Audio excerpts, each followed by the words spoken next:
Jati diri Satrio Piningit.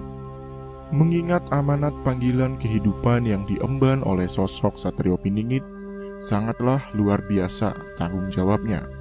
Atas dasar itulah beliau sudah membawa bekal akan jati dirinya sebagai utusan yang akan menata kehidupan di muka bumi ini.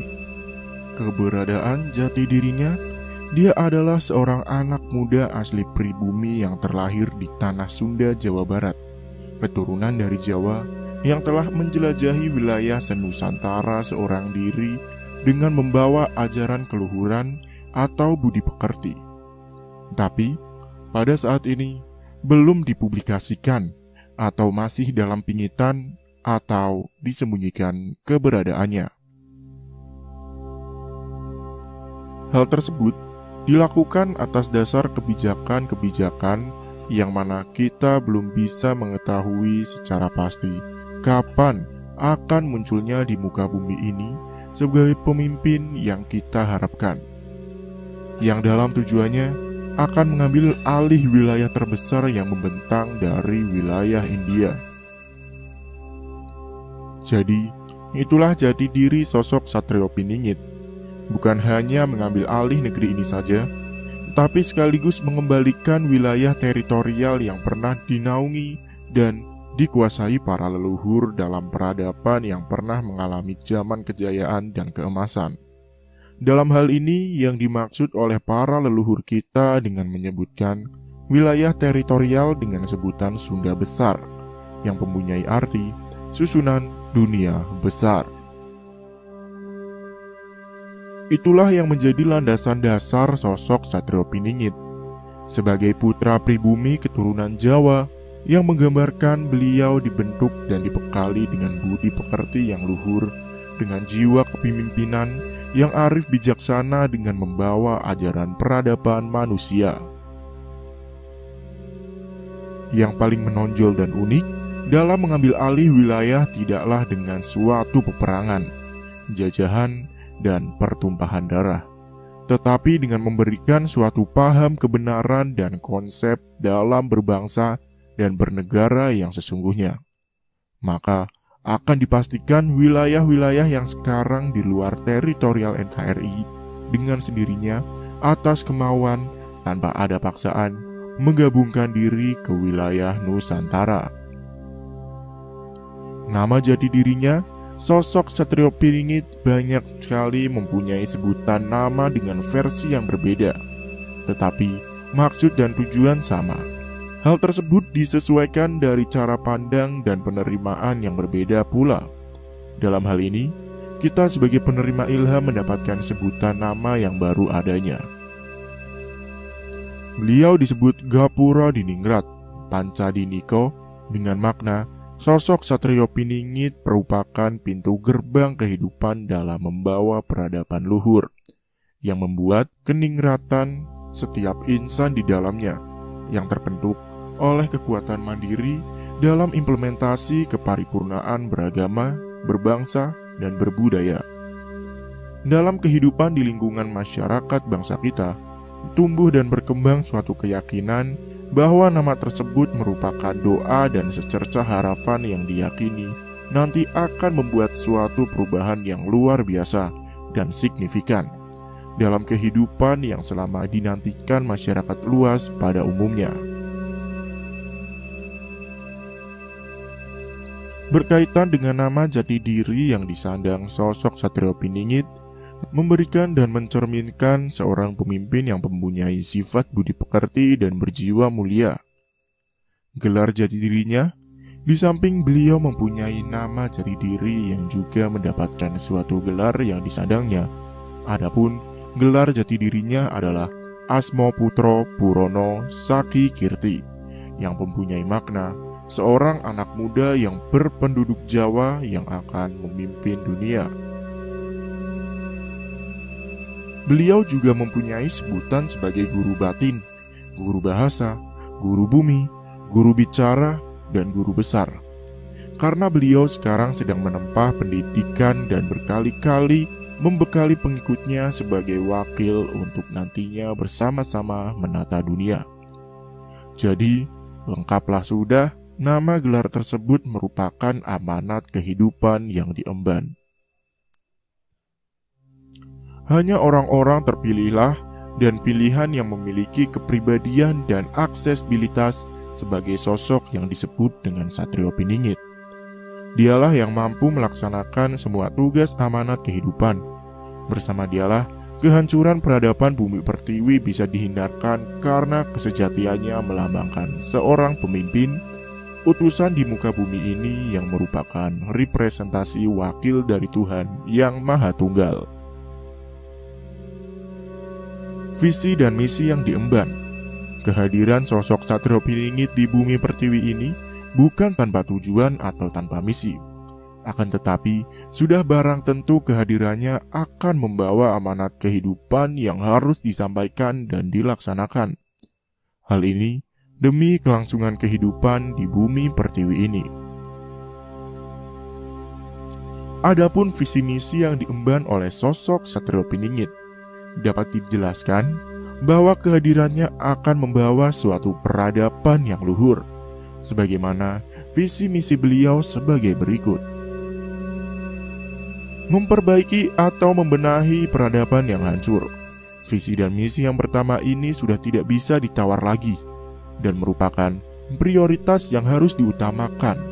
Hal ini dikarenakan keberhasilan beliau dalam membenahi peradaban yang hancur akan mempengaruhi dan ikut menentukan keberhasilan visi misi yang lain di bidang yang akan dikerjakan. Dalam hal ini adalah membenahi peradaban antara manusia yang satu dengan manusia yang lain, baik itu antara manusia sebagai individu maupun yang kapasitasnya berkelompok atau suatu golongan. Membenahi peradaban manusia dalam kaitannya dengan makhluk yang lain, baik itu terhadap hewan maupun tumbuhan.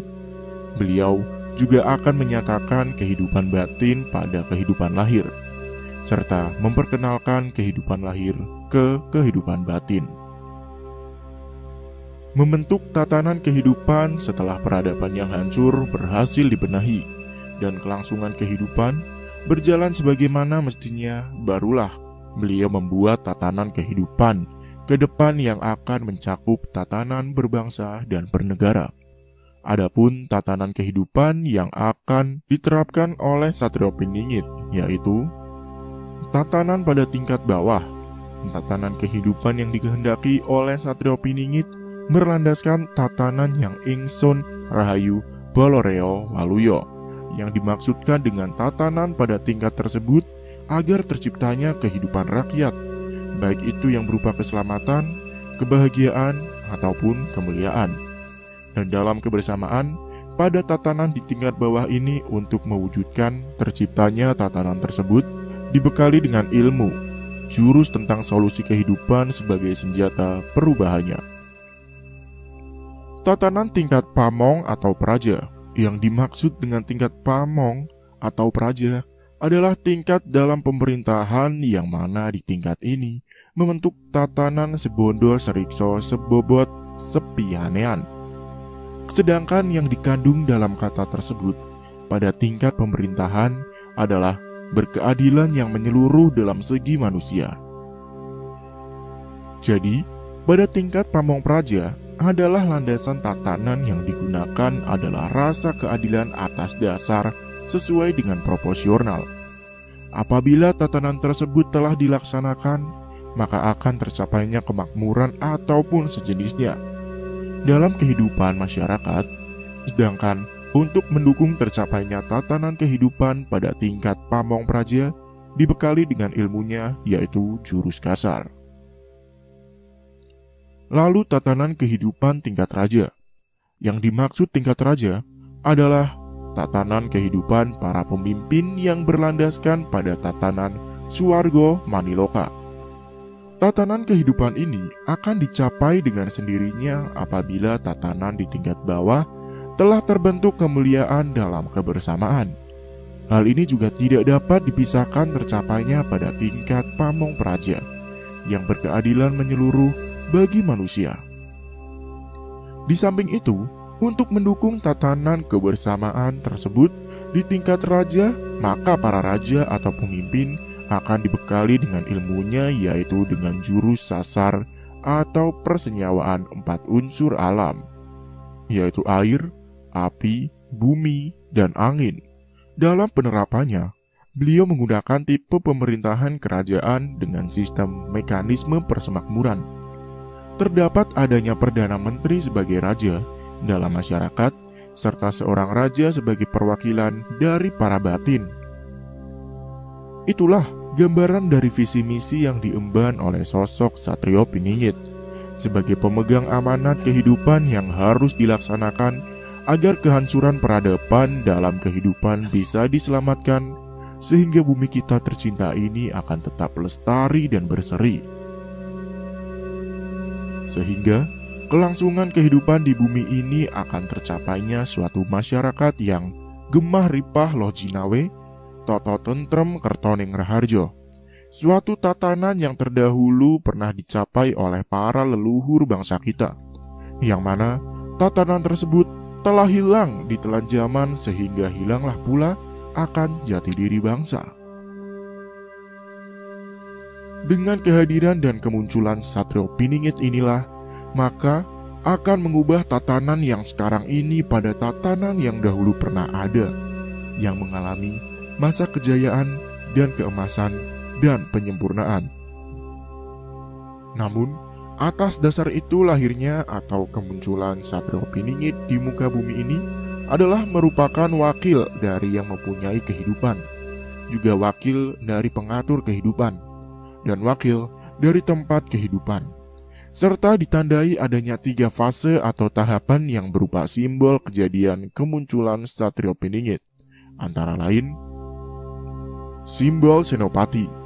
Senopati yang dimaksudkan adalah munculnya kejadian bencana alam yang mengakibatkan korban jiwa, seperti gempa bumi, tsunami, tanah longsor, banjir bandang, angin topan, gunung meletus, dan lain-lainnya, yang mengakibatkan korban jiwa seperti gempa bumi, tsunami, tanah longsor, banjir bandang, angin topan, gunung meletus, dan lain-lainnya yang mengakibatkan korban nyawa dan harta benda. Juga akan terjadinya goro-goro di bumi ini, sehingga hal tersebut mendorong sosok Satrio Piningit untuk meredam dan menghentikan goro-goro, dengan kata lain, munculnya pahlawan goro-goro. Yang kedua ada simbol Bojonegoro. Simbol Bojonegoro yang dimaksudkan adalah suatu tatanan yang akan dijalankan untuk membuat masyarakatnya merasa aman, damai, dan tentram. Masyarakatnya tidak merasakan ketakutan lagi atas terjadinya bencana alam yang mengakibatkan korban jiwa karena senopati sudah dihentikan oleh Satrio Piningit. Lalu ada simbol Notonegoro. Yang dimaksudkan simbol Notonegoro adalah sebuah program kelanjutan visi misi untuk menata negara. Di fase inilah mulai bermunculan romo-romo dan beo-beo untuk menyampaikan pesan kepada Satrio Piningit. Dukungan dari golongan leluhur dan bintang inilah yang juga ambil bagian peran dalam mewujudkan penataan bernegara. Dan dalam hal ini, proses keseimbangan dalam kehidupan antara manusia, leluhur, dan binatang bisa menjaga kelangsungan hidup. Karena tugas dari Satrio Piningit bukan hanya kepada golongan dohir saja, tetapi juga dalam kehidupan batin yang akan disempurnakan. Sungguh, dalam hal ini kehadiran sosok Satrio Piningit dalam rangka memenuhi kebutuhan panggilan kehidupan dan mengemban amanat yang harus dijalankan. Karena tanggung jawab dan konsekuensi yang sangat besar inilah, beliau, Satrio Piningit, telah membekali wakil-wakilnya yang nantinya bisa melaksanakan tugasnya masing-masing. Kehadirannya di muka bumi ini tentunya dengan membawa kekuatan Tuhan, kekuatan leluhur, dan kekuatan 4 unsur alam. Baginya, tugas yang mulia tersebut tidak akan pernah gagal, dikarenakan segala sesuatu telah dimiliki seperti senjata yang menjadikan alat untuk memimpin. Adapun kekuatan alam sebagai senjatanya, di antara lain Air untuk mempermalukan atau menenggelamkan bagi yang memusuhinya. Api untuk membasmi angkara murka atau membumi hanguskan. Bumi untuk mengutuk musuhnya atau sebagai rantai pengikat musuh. Angin sebagai pelindung atau sebagai perisai. Sudah tentu dan jelas kehadiran sosok Satrio Piningit di muka bumi ini tiada tertandingi dari berbagai sisi baik itu. Dari sisi bela diri ala ilmu sakti maupun dari sisi bela diri berfilosofi. Hal ini seperti lazimnya bahwa bela diri atau ilmu sakti untuk mewakili orang yang berilmu sakti dengan keluhurannya, serta bela diri berfilosofi untuk mengalahkan orang yang berenergi tinggi. Di samping itu, kehadiran beliau untuk menyempurnakan ilmu-ilmu yang telah ada, yaitu ilmu yang bersifat menghancurkan, penuh tipuan, dan menjadikan ilmu kesempurnaan yang bermanfaat bagi kelangsungan kehidupan. Demikian bahasan mengenai sosok Satrio Piningit tentang jati dirinya, gelar yang disandangnya, serta tujuan visi misi yang diemban sebagai wakil dari Sang Pencipta. Terima kasih telah menyimak kitab ini. Sampai bertemu di kitab-kitab selanjutnya.